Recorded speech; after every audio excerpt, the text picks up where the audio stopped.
Good afternoon and welcome everyone to the June 11th, 2026 meeting of the Delta Conveyance Design and Construction Authority Finance Committee meeting. And with that, I would like to call the meeting to order and move to item 2, roll call and Pledge of Allegiance. Please conduct the roll call.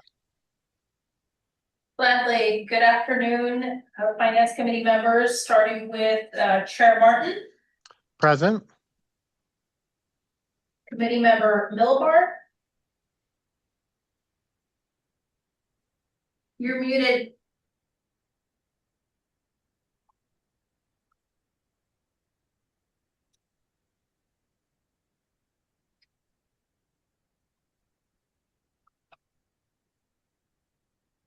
Committee member Palmer.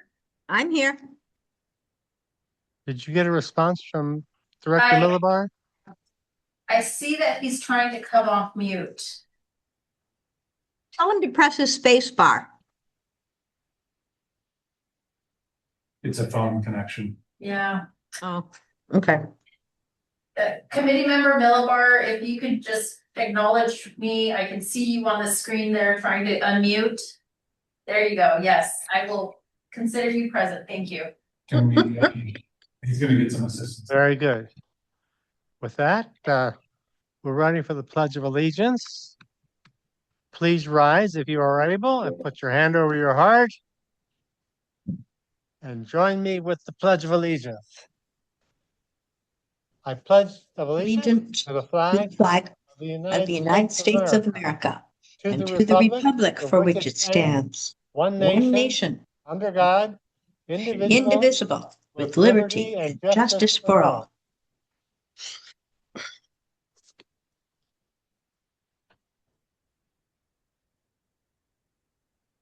All right, for item 3, public comment. Let me get my glasses on. Members of the public may address the committee on matters that are within the committee's jurisdiction, but not on the agenda at this time. Speakers are generally limited to 3 minutes each. However, the chair may further limit this time when reasonable based on the circumstances. Persons wishing to speak may do so remotely through the electronic meeting link by scanning the QR code or teleconference number when recognized by the chair. The DCA encourages public comments and requests that speakers present their remarks in a respectful manner within the established time limits and focus on issues which directly affect the DCA or are within its jurisdiction. Do we have any public comment, Madam Secretary? Committee Chair Martin, we have not received public comment requests in the room or online, but being as we do have remote participation, I'll start with you in asking if there's anyone from your agency that has provided public comment requests. So we do not have any public comment. From committee member Millibar, from your location? No comment. Can you hear me now? We can hear you. Thank you. Okay. And committee member Palmer? None. Okay. No comment in Santa Clarita. Committee chair, we can proceed to the next item as we do not have any public comment requests. All right, we can move to item 4, approval of the minutes. I move we approve. Excuse me? Second. Okay, so we have a motion and a second. Please call the roll. Claudia, before we do that, can we just confirm no public comment? Apologies. Thank you, Josh. Confirming no public comment requests here in the room or online. And I will ask Committee Chair Martin, from your location. Do we have a public comment online? We do not. I'm asking if there's any public comment requests for the meeting minutes from your location. No. Okay, thank you. Committee member Palmer, I'm no. You're a no, okay, and committee member Millibar? No comments. Okay. I will now call vote. Chair Martin, None here. Chair Martin, I'm doing the vote for approval of the meeting minutes. I didn't get that. I'm sorry, is my audio not coming through clearly? I'm ready to call the vote, Okay, you're ready to call the vote on the minutes. correct, starting Go ahead. with you, Committee Chair Martin. Aye. Thank you. Committee Member Millibar, Aye. thank you, and Committee Member Palmer. Aye. Thank you. Meeting minutes approved. We can move on to the next item. Very good. Thank you. Let's move to item 5, discussion items. 5A, review of the final draft FY 2026-2027 budget. Recommended action. The Finance Committee has recommended by motion that the Board of Directors adopt the proposed budget for the FY 26-27. From Mr. Bradman. Thank you, Committee Chair Martin. Just to confirm the audio is okay. Can all the committee members hear me all right? Yep. Appreciate it. We're in a new location, so I just want to make sure the sound quality is coming through. So thank you. And we have a brief presentation that we'll start out with here. So, but first I want to reference within the board packet, we have our board memo, and this is for item 5A. So contained within the memo, and we'll reiterate some of these points through the presentation. The proposed budget is 65 million for fiscal year 26-27. We do have a total of 1.06 million in unallocated reserve, as well as additional contingency totaling 3.5 million included in fieldwork, geotechnical services, boundary surveying, and executive support budget line items. So we'll highlight those for you as well in the presentation. The plan focus for the coming fiscal year: complete the system-wide basis of design report and class 3 cost estimate, including independent external reviews of the base estimate, contingency, and schedule. Complete the significant portion of the 30% geotechnical and survey program in preparation for transition to engineer of record teams to take over the design activities. Advance necessary DCA systems and requirements, which is phased to focus on the compensatory mitigation projects, followed by the full program needs. Evaluate contract packaging alternatives, procurement contract templates, and insurance program development. Continue advancing long lead items such as property acquisition and power supply, industry outreach and engagement with vendors, consultants, and contractors. So with that, we will go ahead. Missing an L in development under the fourth bullet. I think you gave us that comment last time. Yep, I did.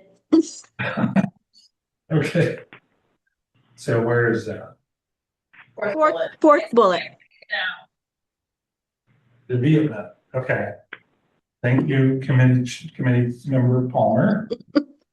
Okay, so we will shift gears now to the presentation. We do have some additional attachments that can be also reviewed if desired by the committee. We've got they're included as attachments to the board memo. There's the draft budget summary and detail, the budget detail by vendor, and then the presentation that we're about to review. So all of these materials are available, and I'm happy to go into any if there's any questions. So beginning with the presentation, if we could go to the agenda, please. So first, we'll recap the roadmap for the DCA, which has now been extended to include 2028. Proposed final FY 26-27 scope and budget, time for questions, answers, and then committee recommendation request. So next slide. So in terms of our planning schedule, we're nearing the end of it. So we've been working our way through these various milestones today. You see the red triangle positioned in June, so June 11th. This is the Finance Committee meeting to finalize and prepare for recommendations to the full board scheduled for next Thursday, June 18th. Next slide, please. So the roadmap has been updated, as I mentioned. We went through this in some detail at the last Finance Committee meeting, but thought it would be helpful to bring it back. It reiterates many of the points that were described in the board memo, just providing them a little bit more visually and with some additional detail. But I'm happy to answer any questions on this if there are any. Moving on to the next slide. Proposed final FY 26-27 budget summary.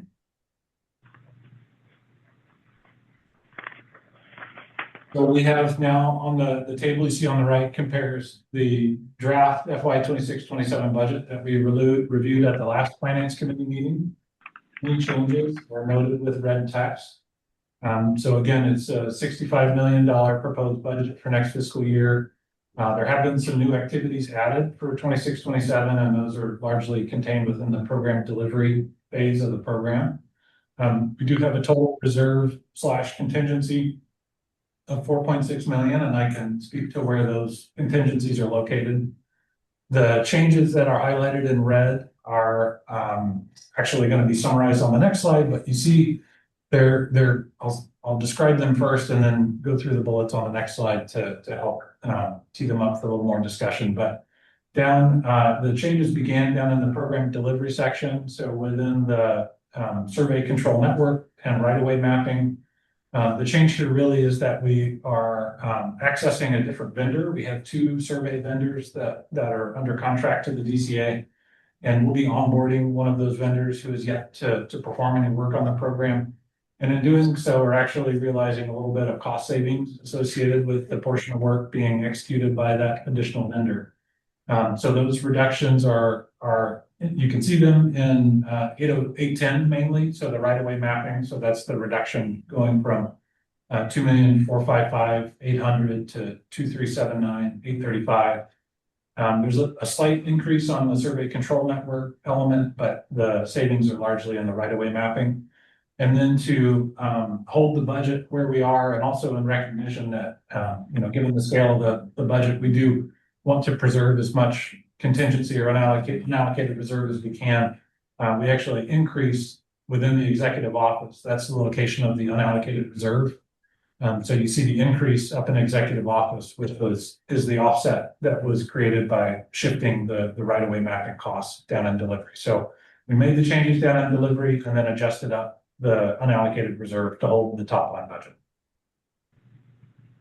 Okay. Now by doing that and shifting it, that means that money is then it's a little more flexible. I mean, is that what it buys us, basically flexibility? Essentially, it's a little bit more flexible. That's right. Now we do have additional contingency that's in a couple of pockets, and so down mostly in program delivery under project geotechnical, there is some contingency there as well, and also in the right-of-way mapping. So the 2 larger numbers that you see down in program delivery. So the project geotechnical at 16,538,500, that includes 2 million in contingency. That's largely to capture any additional geotech work that ends up either rolling over into the second half of the year, or because we have a pretty large program, it's just good and reasonable to have contingency position should we need it.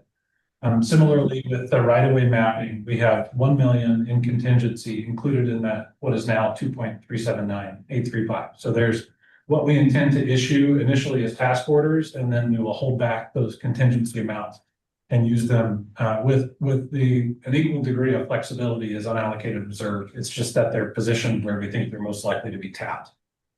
Now, does this mean that geotech we may either do more or fewer borings for geotech? Is that covered in this?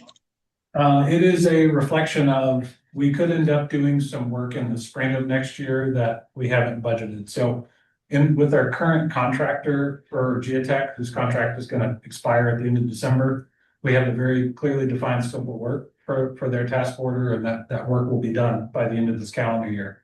There will be a new geotechnical vendor that we're currently in the process of procuring, and there is a reserve amount that's set aside to stand up potential geotech in the spring or early summer of next year. But right now, that work is not officially calendared, nor can we issue task orders because we don't have that vendor on board. Okay. There is an additional 500,000 up in the program management office, also within the executive office, and that's for executive strategic support. So we've been using a lot of those vendors to in varying ways, and so we do think it also prudent to carry a small contingency fund within the executive support service contracts. So that total number is 4.6 million, which is a reasonable reserve / contingency for a budget of 65 million. I have a quick question too. Sorry about this, but it's with the lack of being able to access the building, are we seeing how much is it significant savings? How much in savings are we seeing here? Yeah, so we did, our rent is currently on hold as of April 8th, and I'll look to some help, but I think our rent is typically around 100,000 a month. So that's been now, we're going on 2 months that we have not paid rent for that space. But the reality is there's going to be some repairs required once we are able to get back into the building, and I'd say it could net pretty close to zero by the time we cover all the costs associated with repair. So some of those repairs are probably not covered by insurance then, is that correct? Potentially, and that's a separate discussion, and yes, there is that. Okay, so next slide, please. Yeah, Graham, this is Gary. Yeah. I was wondering if it might help the committee if we took the real quick step back. I know the conversation I had with you earlier this week helped me a lot to kind of go back through how the scope of task orders were developed. You said there was a collaborative effort between the consultant and the management team, and how they were reviewed and how they were kind of bought off on and agreed to get to this point, and also the fact that it's already now been through DWR's approval, to give the committee some background on how we got to this point and where we are with respect to the budget with the management team's oversight and with DWR's oversight. Sure. So if you could just walk us through that real quick, I think it would help. It helped me anyway. Okay, sure, we'll do. So we typically begin our process back in around February of each year. At that point, we start assembling the scope that we envision for the next fiscal year. And so that starts with a collaborative approach internally as well as with DWR. Just looking ahead at what we anticipate being the priorities for the next fiscal year, using our roadmap, using our detailed schedule, using a variety of other mechanisms, we pull together what we envision as the starting point of the scope for the next fiscal year. At that point, we reach out to our vendor team and start aligning that scope with the various contracts and requesting those teams to start pulling together an initial cut at the budget associated with those work activities. So that's a very detailed kind of hour by hour, person by person buildup that is used to build up and develop the anticipated costs for various work items. We also then layer on top of that the standing costs associated with the facilities and other actions that are other activities that are not within the purview of the individual vendors, but more so within the control of the DCA itself to account for and include in the budget. The controls team each year refines and updates the templates that are used for development of those bottom-up cost estimates by all the consultant teams so that we have consistent information coming together in a form that will merge together into an overall program budget. So initially that activity starts with the vendors. The first review of that draft information is with the task order manager. And so that's a role performed on behalf of the DCA. And so that can be either the deputy executive director or in some cases delegated to a few other individuals within the program. But those are the first line of contract management within the organization. And that's where the first bit of interaction occurs between the draft and proposed budget and refining those scope and budget items. At that point, The items are pulled together into a master sheet, and so it usually takes a few weeks for those drafts to come together. They're pulled together into one consolidated sheet so that we're able to, as an organization, total up these values and start to evaluate each of them individually. And so that review process is with me as the agreement administrator for most of the contracts, or with the deputy executive director if he's serving in that capacity.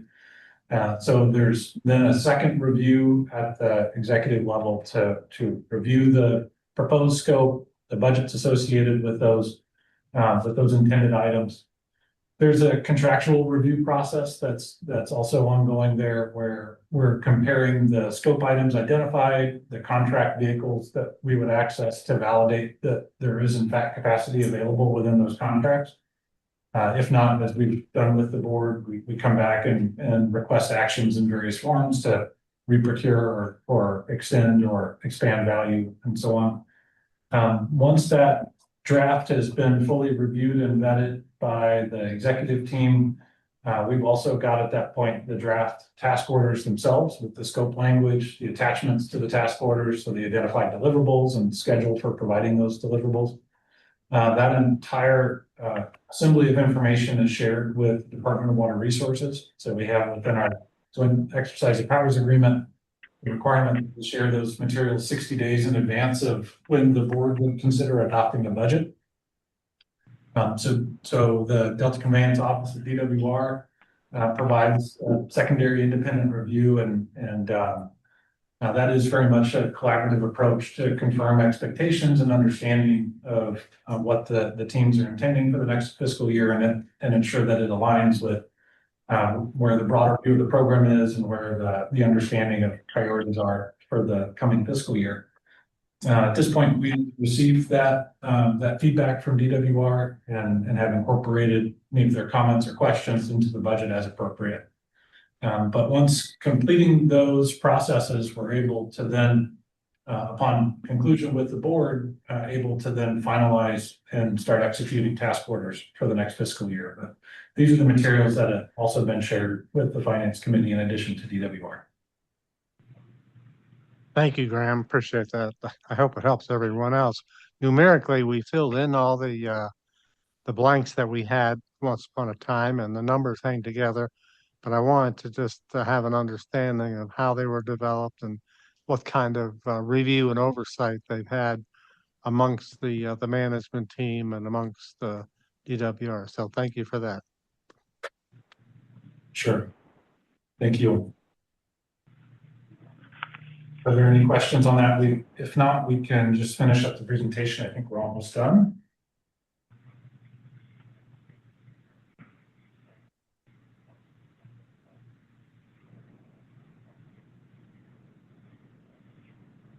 Okay, here we go. Okay, so let's go ahead and advance one more slide, please. So on the item changes, largely driven by so this would be since the May 21st Finance Committee meeting, Michael Baker is the additional surveying firm that will be assigned a portion of the original surveying work scoped out for SOMAS. This provides an opportunity for the DCA to onboard an additional vendor that hasn't to date worked on the program. This has a number of benefits in terms of adding resources, providing additional flexibility, and allowing the program to compare costs and services for the work we do. So with this ramp up on surveying that we're anticipating, this seemed like a very good opportunity and the right time to onboard that new vendor and give them a run at some of the work that we anticipate performing. At the same time, it does create some cost savings in the survey cost function, which are now reflected in unallocated reserve. Next slide, please. Okay. So here's our budget by vendor summary table. And so again, we're comparing the May 21st version in the first column of numbers compared to today's version. Those changes I mentioned are generally reflected in that we have SOMAS reducing from 3359100 to 2694590. Michael Baker receiving 598,095, which is the offset between SOMAS's May 21st and current budget. And then down at the bottom, the balance created by that change has been added to the unallocated reserve. I will note that the contingency items that I mentioned aren't readily apparent because they are buried and sort of artificially assigned to two elements of the program. So what is clear is the unallocated reserve. The other contingency items I mentioned are not assigned to vendors and therefore not apparent. Okay, next slide. So if there's any additional questions or discussion, I'd be happy to take that. As I mentioned, there are some available materials, the budget summary and detail slide, as well as the budget detail by vendor spreadsheet. Okay. No question from me. None for me. None for me either. Okay, great. Well, with that, staff requests that the DCA Finance Committee recommend by motion that the Board of Directors adopt the proposed budget for fiscal year 2026-27. So moved. Second, We have a motion and a second to recommend approval to the full board for the adoption of the FY 26-27 budget. Madam Secretary, can you call the roll? Before I call the roll, committee chair, I want to acknowledge that we don't have any public comment requests here in the room for this specific item or online. And not here either. Okay, thank you. Committee member Palmer, committee member Millibar from your location. no comment. Okay, thank you. And lastly, committee chair Martin. No public comment here. Okay, I will proceed with calling the vote, starting with Chair Martin. Aye. Thank you. Committee member Millibar. Aye, Thank you. And committee member Palmer. Yes. Thank you. We have the recommendation. Great, thank you very much. Talk about efficient, guys. Seriously. Thank you, Committee Member Palmer. Before we move to item 6, I'd like to thank the committee for the time that you put into reviewing this. It's a lot of information to go through, a lot of time to put in, and I very much appreciate your efforts. So with that, we move to item 6, reports and announcements. Do we have any verbal reports for item 6A? I have an announcement. Well, my goodness, go for it. Okay, well, I will be able to continue on with the DCA because I was reelected June 2nd. There we go. Congratulations. Congratulations. Congratulations. Indeed. That's excellent and good news. So any other verbal reports? Any public comment on the verbal report that was given? I have none here in Santa Clarita. None from here in the room, committee chair Martin, or online. Okay. So I think we've reached I item. have one more announcement. One more announcement. Go Okay. ahead. That announcement is that if you folks wish to come to Livermore, which is a member of the DCA support people here, there is the rodeo this weekend, and I will be in the rodeo parade as the president of Rotary. And so come on down, folks. Come on down. Come on down, partner. Okay, good news. Any other, well, do we have any public comment on that report? None here in Santa Clarita. None from the room, committee chair Martin. Okay. So very good. Are we ready to move to item 7? I think so. Move to item 7, adjournment. Thank you, everyone, for helping us get through this year's budget, and we'll look forward to the next board meeting where we can adopt it as a full board. Thank you and good afternoon.